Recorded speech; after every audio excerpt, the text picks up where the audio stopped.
Assalamualaikum warahmatullahi wabarakatuh. Kami dari kelompok 4 ingin mempresentasikan tentang Al-Quran sebagai inspirasi peradaban. Sebelumnya kami ingin memperkenalkan diri kami. Nama saya Erlangga Maulana Hutomo dan teman saya.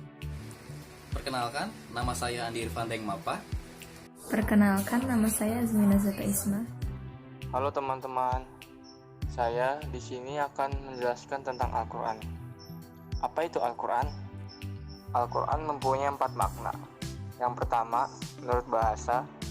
Yang kedua, menurut terminologi. Yang ketiga, menurut syariat. Yang keempat, menurut Syekh Ali Asyabuni. Menurut bahasa, Al-Quran adalah bacaan atau sesuatu yang dibaca secara berulang.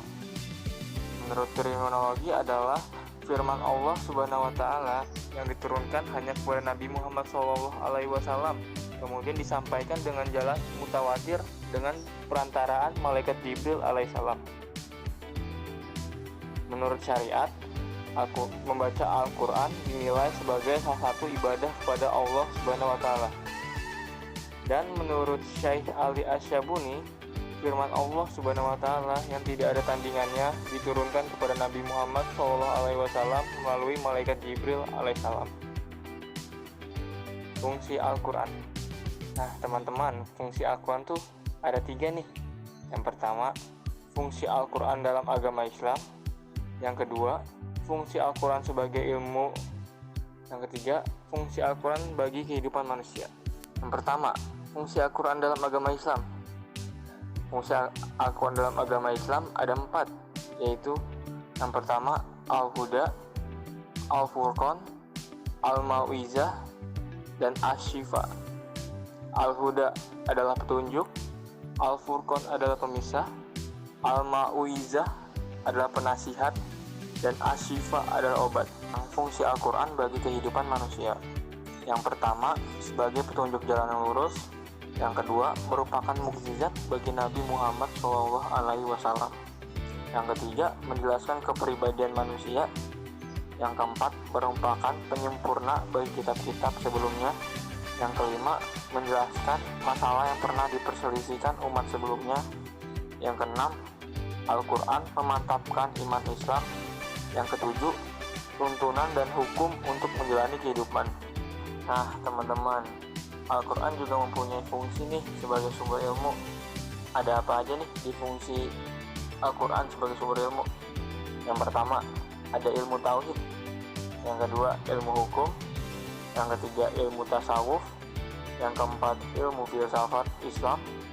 Yang kelima, ilmu sejarah Islam. Dan yang keenam, ilmu pendidikan Islam. Saya akan melanjutkan materi selanjutnya. Al-Quran dan peradaban masa lalu. Al-Quran memiliki kaitan dengan peradaban masa lalu berdasarkan yang pertama, dengan menyebut dirinya sebagai penyembuh, mengisyaratkan bahwa ada kondisi sebelumnya berupa penyakit sosial dalam arti seluas-luasnya yang perlu diobati. Yang kedua, dengan menyebut dirinya sebagai petunjuk dan pelajaran, mengisyaratkan bahwa terdapat kekeliruan jalan yang ditempuh manusia terdahulu sebagai pelajaran agar kita hidup di zaman sekarang tidak ikut sebagaimana mereka, dengan jalan mentaati dan menghindari segala peraturan yang telah digariskan oleh Al-Quran. Selain itu, Al-Quran juga mengungkapkan peradaban yang terjadi di masa lalu. Peradaban masa lalu yang telah diungkapkan oleh Al-Quran adalah kisah kaum Samud dan kaum Ad yang terhadap keduanya telah diutus Nabi Shallallahu alaihi wasallam dan Nabi Hud alaihissalam. Peristiwa mereka diungkapkan dalam surat Al-Haqqah ayat 4-7. 3. Fungsi Al-Quran sebagai sumber ilmu. Yang pertama ada ilmu tauhid. Ilmu tauhid merupakan ilmu kalam dalam Islam yang membahas pengokohan dan keyakinan dalam agama Islam sehingga dapat memperkuat dan menghilangkan keraguan. Selanjutnya ada ilmu hukum. Di dalam Al-Quran juga terdapat ilmu hukum yang dibahas. Contohnya saja terdapat dalam hukum pernikahan, warisan, zakat, dan lain sebagainya. Kemudian ada ilmu tasawuf. Ilmu ini adalah ilmu cara untuk mensucikan jiwa, menjernihkan akhlak dan batin. Selanjutnya ada ilmu filsafat Islam. Filsafat Islam sendiri artinya adalah hubungan ilmu kalam dengan filsafat yang dikembangkan oleh cendekiawan muslim. Jika dalam ilmu filsafat lain terkadang masih mencari-cari tentang kehadiran Tuhan, namun di filsafat Islam sudah meyakini tentang keesaan Tuhan, yaitu Allah Subhanahu wa taala. Selanjutnya ada ilmu sejarah Islam. Al-Quran juga mengandung banyak ilmu sejarah dari masa ke masa, dari mulai terbentuknya manusia hingga perjuangan Nabi Muhammad SAW. Yang terakhir, ada ilmu pendidikan Islam. Al-Quran menjadi salah satu sumber utama untuk mempelajari Islam. Di dalam Al-Quran juga sering disebutkan ilmu pengetahuan-pengetahuan lain, contohnya saja seperti ilmu biologi, astronomi, dan sebagainya. C. Al-Quran dan peradaban masa lalu. Anugerah ilahi yang terbesar kepada manusia adalah Allah Subhanahu wa taala telah mengajarkan Al-Quran. Sungguh, pernyataan bahwa Allah Subhanahu wa taala yang Maha Pengasih dibuktikan oleh ayat bahwa Ia telah mengajarkan Al-Quran. Ini tercantum dalam Quran surat Al-Rahman, surat ke-55 ayat 1 sampai 2. Al-Quran sendiri menggambarkan dirinya sebagai petunjuk bagi orang-orang yang bertakwa, petunjuk ke jalan yang lurus, dan kabar gembira bagi orang-orang yang beriman, serta pelajaran dan penyembuh bagi penyakit-penyakit yang berada dalam dada, dan masih banyak ayat-ayat yang serupa dalam Al-Quran. Dengan demikian, meskipun Al-Quran diterima oleh Nabi Muhammad SAW dan momentumnya hanya dirasakan oleh beliau dan para sahabatnya yang arif dan bijaksana, namun momentum tutur dan ajarannya dapat dirasakan pula oleh generasi sesudahnya, termasuk zaman kini. Bahkan ia juga dapat merasuk ke dalam jiwa para pencari kebenaran di dunia manapun mereka berada, termasuk ke dalam jiwa pencari kebenaran yang tidak meyakini kitab ini sebagai wahyu Allah. Mempelajari pernyataan Al-Quran tentang dirinya, terlihat bahwa dalam kaitannya dengan peradaban masa lalu yang menjadi topik dalam pembicaraan ini, ada dua hal yang perlu digarisbawahi. Pertama, dengan menyebut dirinya sebagai penyembuh, mengisyaratkan bahwa ada kondisi sebelumnya berupa penyakit sosial dalam arti yang seluas-luasnya yang perlu diobati. Kedua, dengan menyebut dirinya sebagai petunjuk dan pelajaran, mengisyaratkan bahwa terdapat kekeliruan jalan yang ditempuh manusia terdahulu sebagai pelajaran agar kita yang hidup di zaman sekarang ini tidak ikut tersesat sebagaimana mereka, dengan jalan mentaati dan menghindari segala peraturan yang telah digariskan oleh Al-Quran. Al-Quran mengungkapkan sekian banyak ragam hal yang terkait dengan peradaban masa lampau, baik yang diketahui oleh manusia maupun yang sama sekali tidak diketahuinya. Peradaban masa lampau yang telah diungkapkan oleh Al-Quran adalah kaum Samud dan kaum Ad, yang terhadap mereka diutus Nabi Soleh dan Nabi Hud. Banyak uraian Al-Quran tentang kedua kaum ini, baik dari segi kemampuan dan kekuatan, maupun kedurhakaan dan pembangkangan mereka terhadap Tuhan dan utusannya, yang akhirnya keduanya dihancurkan oleh Allah Subhanahu wa taala dengan gempa dan angin topan yang sangat dingin. Peristiwa tersebut diungkapkan dalam Al-Quran. Kaum Samud dan kaum Ad telah mendustakan hari kiamat. Adapun kaum Samud, maka mereka telah dibinasakan dengan kejadian yang luar biasa. Adapun kaum Ad, maka mereka telah dibinasakan dengan angin yang sangat dingin lagi amat kencang, yang Allah Subhanahu wa taala menimpakan angin itu kepada mereka selama 7 malam dan 8 hari terus menerus.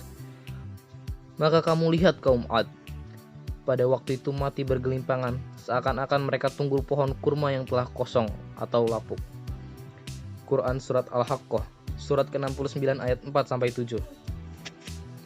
Dalam surat lain, Al-Quran mengungkapkan bahwa kaum Ad memiliki kemampuan luar biasa, sehingga mereka telah membangun kota Iran dengan tiang-tiang yang tinggi, dan yang belum pernah dibangun di negeri lain sehebat dan seindah itu sebelumnya.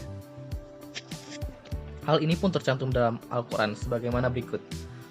Apakah kamu tidak memperhatikan bagaimana Tuhanmu berbuat terhadap kaum Ad, yaitu penduduk Iran yang mempunyai bangunan-bangunan yang tinggi, yang belum pernah dibangun suatu kota seperti itu di negeri-negeri lain, dan kaum Samud yang memotong batu-batu besar di lembah. Quran surat Al-Fajr, surat ke-89 ayat 6-9. Dari informasi Al-Quran ini, bukan berarti tidak ada yang meragukannya, tetapi setelah ditemukan bukti-bukti yang kemudian ditemukan oleh para ilmuwan di bidang arkeolog yang dalam penelitiannya berhasil mengungkap bukti-bukti tentang terjadinya gempa dan angin tribut sebagaimana yang diuraikan Al-Quran. Bukti-bukti tersebut adalah sebagai berikut. Di tahun 1834, telah ditemukan di dalam tanah di Hizn al-Ghurab dekat kota Aden di Yaman, sebuah naskah bertuliskan aksara lama yang menunjukkan nabi-nabi Hud. Kemudian di tahun 1980 ditemukan informasi berdasarkan sebuah lempeng tentang adanya kota yang disebut Iran. Kemudian di tahun 1992, beberapa arkeolog berhasil mendeteksi bagian bawah gurun Arabia yang diduga sebagai tempat tenggelamnya kota yang terkena angin kencang tersebut. Mereka juga menemukan bangunan dengan dinding dan menara yang sangat tinggi. Peninggalan kaum Samud berada di Yordania, yaitu Petra Valley atau Lembah Petra. Poin selanjutnya adalah Al-Quran sebagai sumber peradaban Islam. Ayat yang pertama kali diturunkan adalah Iqra, yang berarti perintah membaca. Membaca di sini berarti berpikir secara teratur dalam mempelajari firman dan ciptaannya. Dari ayat tersebut, Allah sudah memperingati urgensi membaca, bahwasanya membaca merupakan kunci dari ilmu pengetahuan karena manusia lahir dalam keadaan tidak mengetahui apa-apa. Sejarah pun mencatat dan mengakui bahwa Islam merupakan satu-satunya agama di dunia yang paling empatik dalam mendorong umatnya untuk menuntut ilmu, membangun peradabannya dengan kitabnya sendiri sebagai sumbernya. Dalam Quran Surat Al-Mujadalah ayat 11 Allah berfirman, Allah akan mengangkat orang-orang yang beriman di antara kamu dan orang-orang yang berilmu pengetahuan beberapa derajat.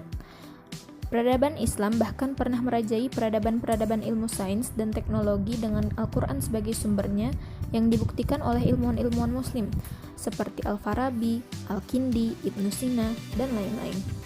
Sains merupakan kebutuhan umat Islam, seperti saat akan melaksanakan ibadah yang selalu memerlukan penentuan waktu, saat menentukan awal bulan Ramadan, dan pelaksanaan haji, itu semua memerlukan ilmu astronomi. Untuk melaksanakan haji, berdakwah menyebarkan agama Islam diperlukan alat transportasi. Hal ini telah Allah singgung dalam Quran Surat Ar-Rahman ayat 33. Pada ayat tersebut, Allah telah mempersilakan jin dan manusia untuk menjelajah penjuru dunia, bahkan angkasa luar. Jika jin dan manusia itu memiliki kekuatan. Kekuatan di sini sebagaimana ditafsirkan para ulama adalah ilmu pengetahuan sains dan teknologi. Jika kita melihat kemajuan peradaban barat, sebenarnya mereka hanyalah mengembangkan ilmu-ilmu yang telah ditemukan oleh ilmuwan-ilmuwan muslim pada abad pertengahan. Hal ini yang diungkapkan oleh Badri Yatim dalam buku Sejarah Peradaban Islam. Kemajuan barat pada mulanya bersumber dari peradaban Islam yang masuk ke Eropa melalui Spanyol. Poin selanjutnya adalah reformasi Al-Quran dalam membangun peradaban Islam. Yang pertama, reformasi di bidang teologi, yaitu dari yang sebelumnya syirik berpindah ke tauhid dan dari menyembah berhala menjadi menyembah Sang Pencipta. Yang kedua, reformasi literasi, yaitu perintah pertama, Iqra. Iqra bisa berarti membaca, meneliti, mengamati, dan mengumpulkan data untuk dianalisis. Yang ketiga, reformasi legislasi atau hukum demi tegaknya keadilan. Masyarakat dikatakan berperadaban manakala mereka taat pada hukum. Demokrasi yang tidak taat pada hukum menjadikan masyarakatnya anarkis dan chaos. Yang keempat, reformasi akhlak atau karakter. Semua ajaran Al-Quran dan Sunnah pada akhirnya dimaksudkan untuk pembentukan karakter. Nabi Muhammad pun diutus untuk menyempurnakan akhlak manusia. Yang kelima, reformasi dalam kesetaraan laki-laki dan perempuan. Seringkali kita menjumpai beberapa ayat Al-Quran yang terkesan ada ketidaksetaraan antara laki-laki dan perempuan, seperti pada ayat tentang warisan, ayat tentang kepemimpinan, dan ayat tentang perceraian, dan yang lain-lain. Sekian video dari kelompok 4. Selebihnya mohon maaf. Assalamualaikum warahmatullahi wabarakatuh.